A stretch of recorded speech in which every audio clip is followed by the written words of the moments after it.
Guys, what's going on? It's your boy Bowser Jr. Fan 13, and welcome back to another very special video. And today I've got ourselves like a special presentation. If you remember last year, last Christmas, I did a presentation with my pals on the live-action Mega Man movie and all the ideas that I had for it. So now I decided to do something different for another franchise. And as always, I have my special guest with me. Unfortunately, I couldn't get everyone to come today, so instead, with me, I have a very special guest that is always like there for me, and I can always count on her. So go ahead and introduce yourself. Sup everybody. So I'm on YouTube with Bowser Jr. Fan 13 today. So technically, why not be the only person to show up, since technically everybody's not gonna be here.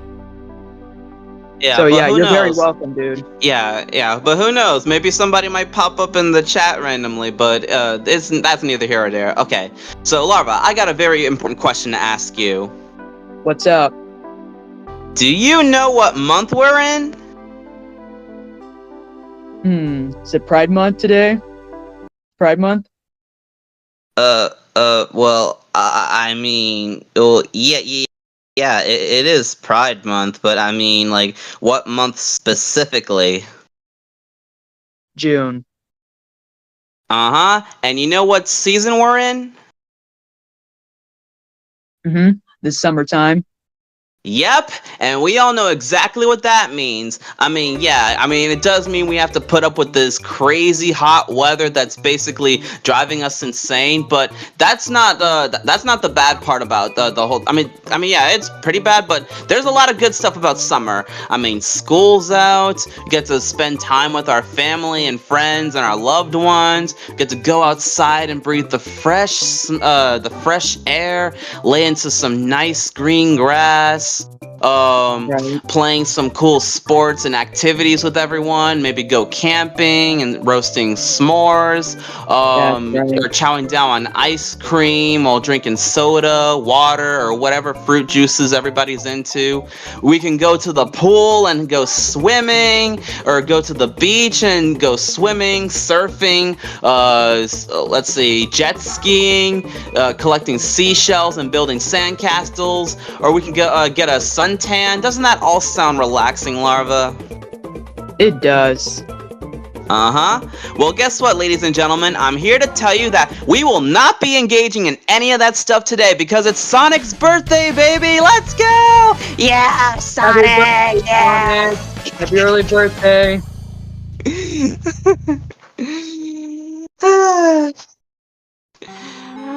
Bad. It's been 33 years since Sonic's been around. And by 2 more years, it'll be like his 35th anniversary.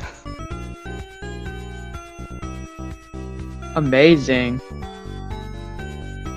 Yep. So anyways, today I've got with us a special presentation, and this is revolving around a game that I had an idea for, like a Sonic game that I pitched called Sonic Destinies. I worked really hard on this presentation, so I hope everyone can enjoy this one. Alright, shall we get started? Sure thing. Okay. So many of you may be asking yourselves, what exactly is Sonic Destinies? Well, I'll tell you. Alright, what is this game? Sonic Destinies is a brand new Sonic game based on the Sonic Adventure series and takes inspiration from it and the Rush series. This game also takes elements from Sonic Frontiers, the Advanced Trilogy, and the Storybook games. The game's story and premise will basically be Sonic and his friends going to a new world. I mean, I take it, Larva, I don't know if you're a huge Sonic fan, but I take it you're familiar with some of these games, right?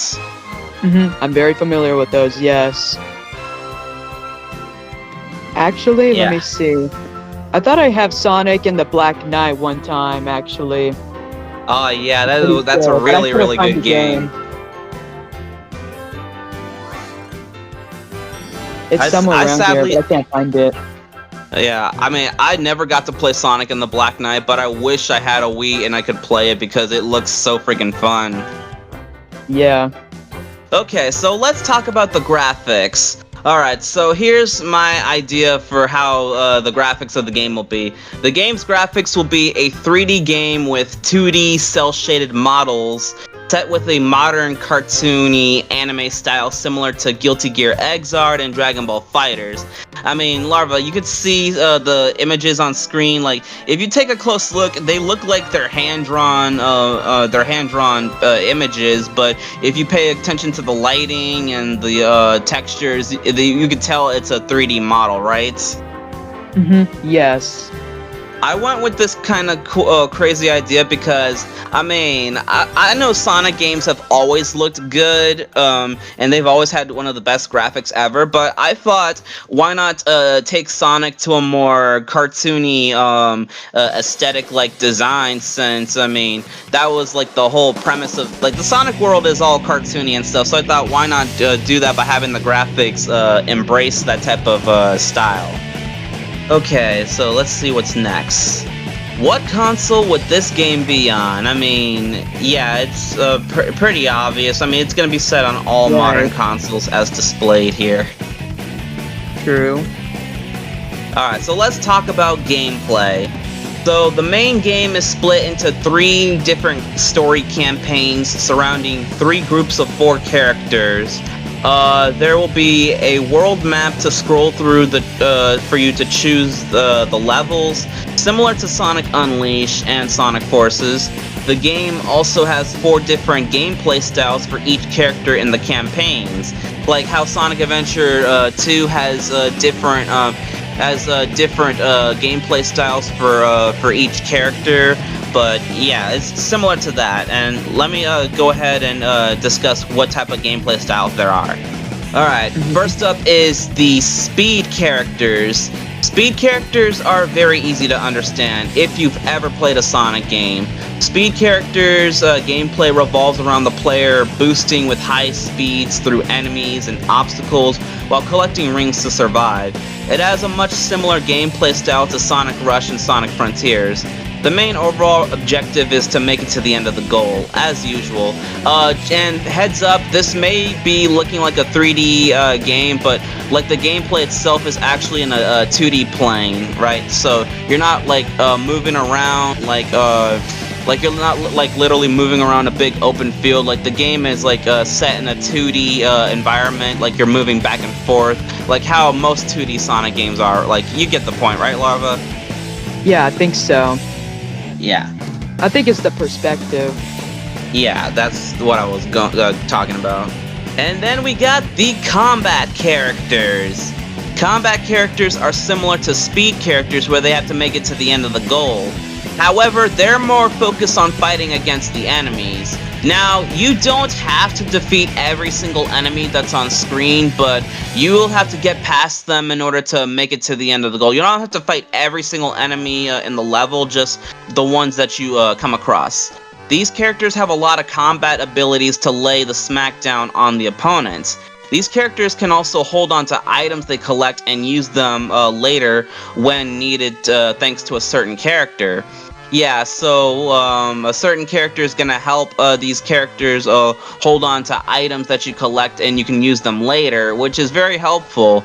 But the only downside is that you can't bring these items to other levels because you lose all the items once you already beat the level or if you get a game over. So just want to make the game fair and balanced. Got you. And now we have the Hunter characters.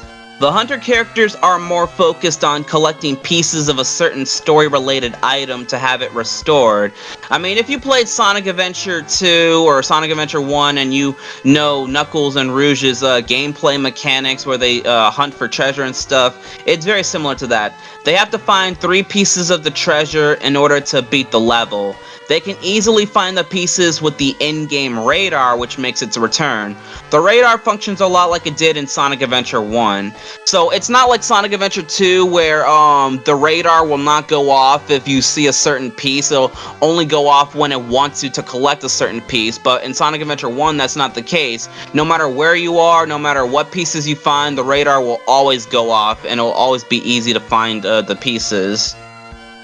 It's like, seriously, I have no idea what they were thinking with doing that in Sonic Adventure 2. Like, that was weird, but anyways, Hunter characters can find the pieces in random areas the radar detects it by beating enemies, carrying them, or by digging underground.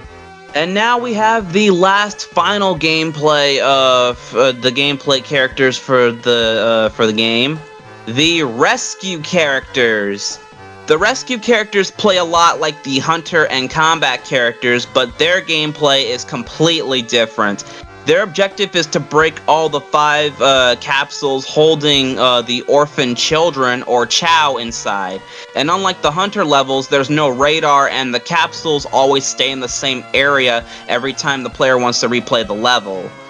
And I know what some of you are thinking, wait, orphan children? I mean, I can understand why the characters are saving Chow because they're part of Sonic's universe, but what do you mean by orphan children? Well, okay, let's just say that there's a character who runs an orphanage and their children, they've been captured and put inside these capsules. So, one of the characters, who are basically the rescue characters, they have to save them and bring them back. So that's basically the explanation. But now let's also talk about the controls. I mean, I did say this was going to be on all consoles, but for the sake of keeping it simple, I was using an Xbox controller as an example, cause yeah. Awesome. Yeah, and all if you can like mine, to be honest. Yeah, all you have all these different moves and abilities and stuff.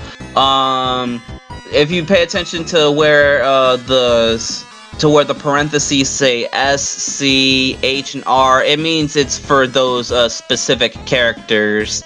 So that's what those characters can do when you're playing as them. I mean, I won't go through every single one. I mean, if you're any of you watching the video, you could basically just pause the video yourself and just read it for yourself, but yeah. And now it's time for the best part of the game, the playable characters. And like I said, there are 3 separate campaigns for 4 sets of characters, making it a total of 12 playable characters. Wow, a Sonic game with 12 playable characters. Who would have thought of that? That's a lot for a Sonic game. Yeah, and each character is tied to a specific campaign. So first up, you got the playable characters for Sonic's campaign. Awesome. Yeah, and the symbols, of course, the letters are obviously, it tells you which type of characters they are. Like Sonic's a speed character, Tails is combat, Knuckles is hunter, and Amy is rescue. And they're not the only playable characters, like as I said before, because we also got the playable characters for Shadow's campaign. I mean, hey, it is the year of Shadow after all. I mean, gotta pay some respects to Shadow. Yeah, he deserves more. And I know some of you are looking at the rescue character on this team and wondering, who is that? Well, we got ourselves a new playable character. Well, scratch that. We don't have one new playable character. We have 2 new playable characters. The other one being in Silver's campaign. Very nice, very nice. Alright, and now it's time to talk about the next part of this presentation, the game's story and plot. Alright, so this is kind of a lot to take in, so bear with me, folks, because Sonic story and plot, it can be there's so much to explain about a Sonic story, but this one is pretty simple if you can pay attention and understand everything. But yeah, let's talk about it. Alright, so to start off the story and plot, Silver's story begins with him visiting the past since the future is safe and nothing bad is happening. Blaze also comes to this world from the Soul Dimension and is completely protected. The 2 of them, as they united together, they run into Cream's mother, Vanilla, and she asks them to look after Cream since she's busy going on a business trip. The two out of this world heroes agree to look after Cream, and they're all having a good time. But then all of a sudden, they end up into another world. Okay, so next up is Shadow's story, and it starts with Team Dark wrapping up their mission, and then they get rewarded with a day off.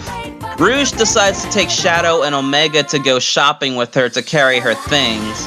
Well, she was also planning to get Shadow to go out and have some fun for once, since he prefers to be alone. Then all of a sudden, they end up in another world. Okay. Now, Sonic's story, it kicks off with him running through the fields and ends up running into Tails, Amy, and Knuckles. Knuckles finds a mysterious artifact that he stumbled upon while treasure hunting. As you can see, this little magical staff that you see next to the characters. I see that. Alright, Sage then shows up to take the treasure so she can give it to Dr. Eggman to help him conquer the world. Our heroes don't take lightly to that, and they end up fighting. Then the artifact shatters, which causes them to end up in another world. Okay, so I know a lot of you are wondering, what is this another world you speak of? Well, I'm glad you asked. This is the world of Mercury, where it is home to a race of elves. However, this isn't your everyday average medieval fantasy world, as this universe also is a sci-fi-like world where technology can be used here. And other than elves, fairies, and other creatures, this world also has robots. Unfortunately, Sonic's world starts to merge with it, bringing in loop-de-loops, little animal creatures, rings, and many more. Very interesting. When Sonic wakes up, he is introduced to Prince Dante of the Chromium Kingdom. Dante is chosen as one of the star-branded warriors who will one day awaken his new power. He'll need Sonic's help to stop this ongoing war between his kingdom and Xande the Ogre King, who wishes to cover the world in eternal darkness. They also need to unite the other kingdoms together in order to put Xande down. The artifact that brought these worlds to merge together is the Scepter of Reality. However, it was shattered into multiple pieces and spread across the world, so our heroes need to find all the pieces to restore it and the worlds, which of course explains why all the hunter characters are hunting these pieces to restore the scepter back to normal. Accompanying them is Dante's childhood friend Alice, a young elf warrior who goes around taking jobs to help all the kingdoms and constantly throws herself in danger just for thrills and fun. She was also tasked to rescue a bunch of orphan children who were taken from their homes. And yeah, that's basically the whole plot and premise of Sonic Destinies. What do you think, Larva? Honestly, I'm pretty looking forward, more interested to this game coming out. Honestly, if that would be a thing, if that idea actually was true, this was all the inspiration that that you actually thought of, and I'm pretty amazed what you did. Yeah, I mean, I took a lot of inspirations from the Sonic Storybook series because I always liked the idea of, like, in Sonic and the Secret Rings or Sonic and the Black Knight, where Sonic just gets taken into this brand new world that's not like his. Like, putting Sonic in another world just makes things a lot more interesting. I mean, hey, at least it beats reusing Green Hill, Chemical Plant, and Sky Sanctuary in the same games over and over again. I mean, no offense to anybody who loved these levels. I love these classic levels to death too. It just gets boring and tiring when Sega constantly reuse these levels. Like, do something new for once. Exactly. And of course, we got the NPCs, the characters that you will meet throughout the game. So this is the Chromium Kingdom, where you are introduced to Queen Cecilia, Dante's mother and the Queen of the Kingdom. There's their butler Alexander. There's Rydok, the robot who runs the orphanage for the children, which is who we're rescuing. And one of these characters is Ida, the fairy princess. She is tagging along the combat characters to carry their items and help them out. And now we have the Osmium Kingdom. Yeah, I'm sorry guys, I was having a hard time pronouncing some of these kingdom names. I mean, But yeah. So in this kingdom, you meet Queen Katarina, Prince Dustin, who is Dante's rival, and I mean he's also another star-branded a warrior of his own kingdom, and Snowbell's another fairy princess that tags along with the heroes. Then you have the Palladium Kingdom, led by King Merrick, Princess Tabitha, another star branded of these kingdoms, and Harvey, who is the blacksmith. This blacksmith is also the guy that he'll also help you out in the game. Like if you've been collecting rings and stuff, you can go to his shop and he'll basically upgrade your abilities and your skills, making you stronger and making the gameplay even more fun. Kind of how it is in like Sonic Unleashed and stuff. Then we have the Erbium Kingdom, led by King Azrael, Queen Alma, Princess Lilith, and the last of the fairy princesses, Rhea. Not much to explain about this kingdom, but moving on. Then you got the Zinc Kingdom, led by Princess Vivian, her guardian Lance, and Sorceress Agnes, who she's an NPC character who will give out advice to the characters and stuff. And then you have the Iron Kingdom, led by King Bartholomew, and also has his subjects Arthur and a witch doctor named Dr. Faust. Very mysterious guy. Don't know much about him. All right, and of course we have the young captives, the orphan children, as I mentioned, that you have to rescue. And the Chow. I mean, hey, if this is a Sonic game, I had to include some of the NPC characters from the Sonic universe, right? Exactly. Yes, almost every game. Yeah, and plus we got even more NPC Sonic characters in this game, like Vector, Espio, and Charmy, aka Team Chaotix. They're detectives you want by your side. Team Chaotix, their directives, searching for your crimes. I'm sorry, Larva. I'm so sorry. It's all cool, man. It's all cool. I just couldn't help myself. The moment I came to this moment, I had an urge to sing Team Chaotix theme song. What can I say? Sonic music is just so catchy. Yeah, I get what you mean. I like Sonic music too.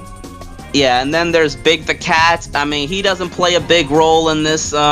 He's just here with Froggy, fishing and chilling, supporting the characters the best way he can.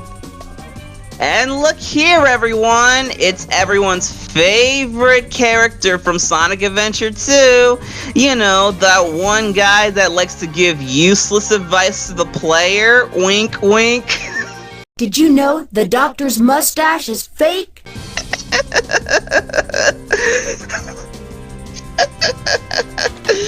I'm just joking. I know people don't like Omo Chow.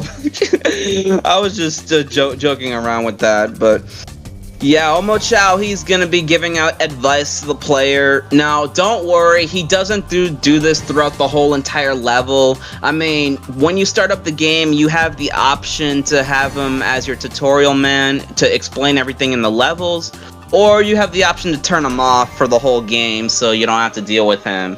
It's all up to you. If you like Omo Chow, good for you. If you don't like him, good for you. And then, of course, we got the villains themselves.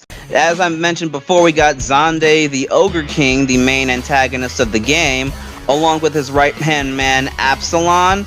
And he's also teaming up with Dr. Eggman himself, who is accompanied by Metal Sonic, Sage, Orbot, and Cubot. Because, I mean, hey, let's face it. I mean, even if I was going to put Sonic in another universe and have him going up against new threats and new villains, we all know we can't have a Sonic game without Dr. Eggman, right? Exactly. We gotta have him. By the way, these characters look great, huh?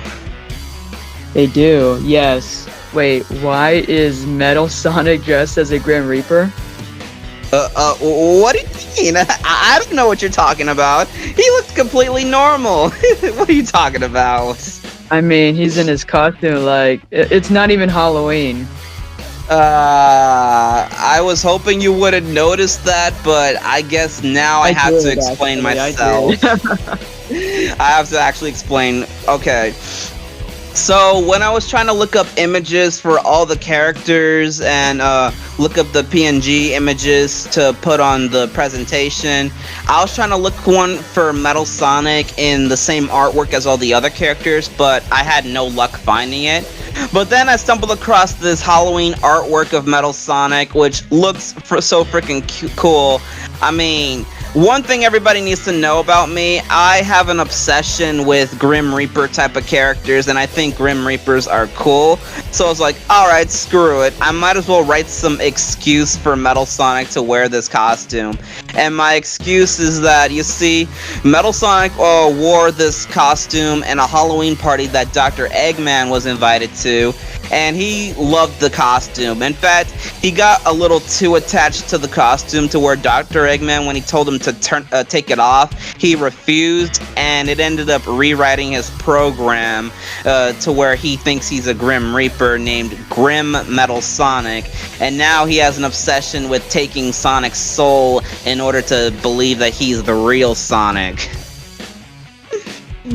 I don't think you would believe that. You would put that costume into the game, right? That he's wearing. Yeah, that's gonna be Metal Sonic's design for this game. Yeah, that's crazy. And I'm gonna give him Grim Reaper powers too. I mean, hey, just for the fun of it. Yeah. Anyways, moving on. The Chaos Emeralds.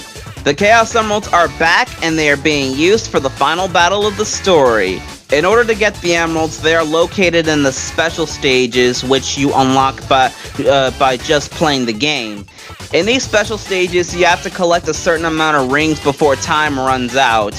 If you die or run out of time, you get kicked out of the stage. But you can replay it as many times as you want, even if you already collected the emerald. So no matter how many times you fail, or even if you already get the emerald, you could still replay the stage as many times as you want. But that's not the end of the whole thing. Because in order to get the emerald, like before you are rewarded with an emerald, you have to obtain it by facing off Zonde's 7 deities of chaos. Once you beat them, the emerald is yours. Keep in mind, only the speed characters can go through these special stages. And if you take a look at these characters' names, you guys can clearly see that I based these characters off of the 7 deadly sins. Yeah, I can tell. Alright, so now we have the final campaign, or the final part of the story. In the final story, you will go through one last stage as all characters. The last special stage as Sonic and the fight where we have to fight Zonde as Prince Dante. Then if all the emeralds are collected, you could face the true final boss. Zonde transforms into his final ultimate form. Then all the characters give Dante their energy, hopes, and dreams, and it manifests into the power where he transforms into Savior Dante. This cool little transformation that I tried to find for him to help him save the world. While Sonic uses all the 7 Chaos Emeralds to turn into the legendary, the awesome, the goated, and totally not copycat, Golden Super Sonic. Awesome. And yeah, so these two will be engaging in the final boss. Like everybody who watched this video, you all know, like at the end of Sonic Advance 3, when Sonic transforms into Super Sonic, he was teaming up with Dr. Eggman to take on Gemerald. Well, yeah, like a tag team duo. Well, that's the same case with these guys. You can have Prince Dante shooting his magic at Zonde. Meanwhile, Sonic can just ram into him, or have a cool combination attack where Zonde can charge Sonic up and chuck him at the final boss, which is pretty neat. Yep, I love that idea. Yeah, nice. Anyways, this game also has other modes to play. There will be other modes to play in the game aside from the main campaign. Time attack, score attack, two-player mode, this mysterious mode which we'll get to in a little while, the museum where you can look at some artwork and pictures of the game and stuff, and the sound test where you can listen to the game's music. For the two-player mode, the two-player mode revolves around two people playing against each other in a competition. The speed characters will race against each other in the levels. The combat characters will battle each other until the loser loses all 3 lives. The hunter levels will have the players find the most pieces, and rescue levels will rescue the most orphans or chow. And I know what some of you are thinking to yourselves. I keep mentioning chow in this game, so some of you may be wondering to yourselves, are we bringing back the Chow Garden from Sonic Adventure 1 and 2?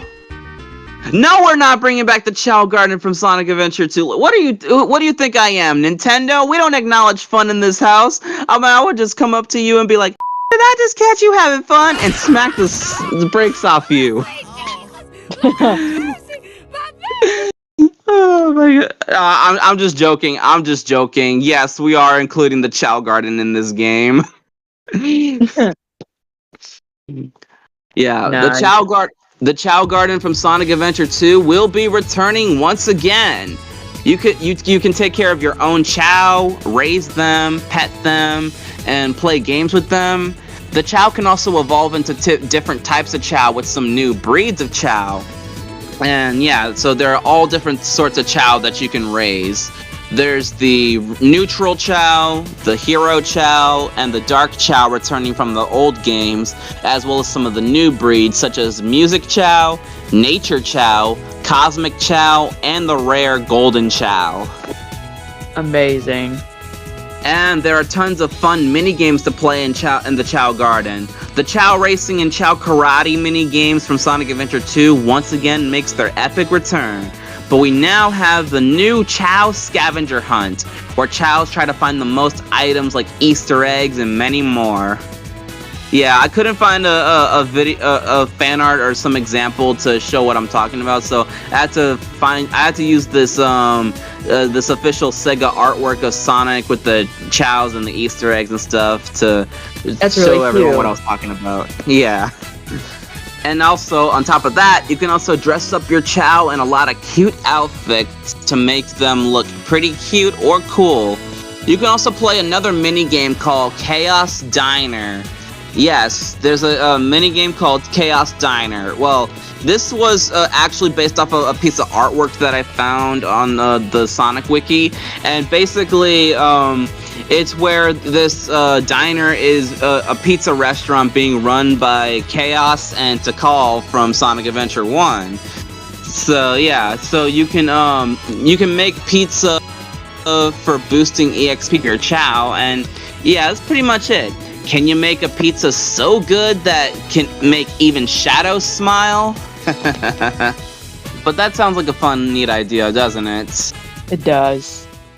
Alright, now let's talk about the next best thing about this game. The soundtrack!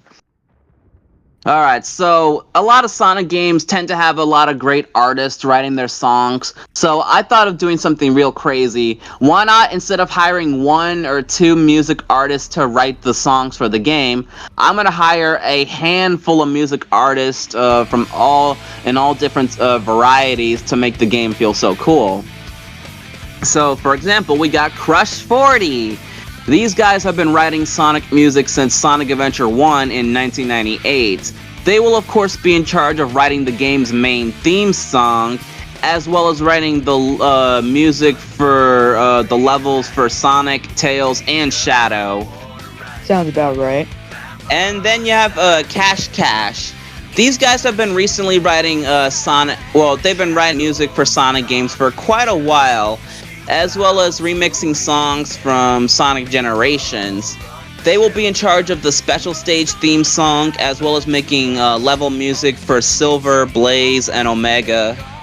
And then you got famous voice actor and music writer Christina V. She's a very popular, iconic voice actor and professional music artist. She makes all sorts of wonderful songs and covers to iconic animes and video game music. She will not only play one of the characters in this game, she will also make the Cream's theme song, since Cream doesn't have a theme song with lyrics like all the other characters. But she will also write Amy and Cream's music levels. Awesome. Then you got Nobuo Uematsu and Yoko Shimomura.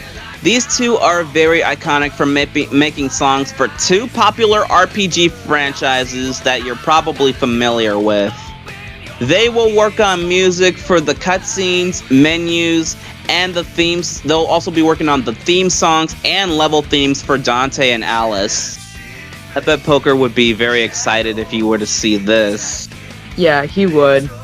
Then you got Nafumi Harada and Linla Izumi. These two will come together to make the greatest music of all time. Harada will make the songs for the boss fights, and he, alongside Izumi, will make the jazz music to Rouge's levels. Yeah, because, I mean, you see, I miss when, I like the whole idea where in Sonic Adventure 2, all the characters, they have different songs for all their levels, and there's different genres of music or different styles of music for specific characters. That's why I came up with these crazy ideas, and why I wanted to bring back these type of songs. And I bet Poker is already familiar with one of these artists, too. I mean, he should know who Linla Izumi is. Yeah, pretty sure. Yeah. And then last but not least, we have Kid Cudi. This man not only wrote a whole new song to Sonic the Hedgehog 2 movie, as well as playing the character in the Knuckles TV show on Paramount Plus, he'll be writing the cheesy rap music for Knuckles' levels. No way. Yes way. I mean, hey, I really love all of Knuckles' level music, especially in Sonic Adventure 2. Like, whether it be like Wild Cannon, Meteor Herd, Aquatic Rune, or Pumpkin Hill, especially Pumpkin Hill. That's the best song in the game. And now we come to the last part of the presentation before we wrap this up. That is the game's official voice acting. Yes, of course, I like to talk about the voice actors and their awesome performances, and I've chose a handful of voice actors for a bunch of characters. Not every character in the game, because I couldn't really come up with some in time, but I did manage to try to think about which actors I think were perfect for these characters. And heads up, if any of you see these actors' names next to the Sonic characters, keep in mind these are their actual official roles. Like, these people have been playing Sonic characters, and they are the actual actors. Just keep that in mind. All right, so ready for me to reveal the actors, Larva? Sure. Go ahead. All right. Alright, here we got the first set of actors. So what you think?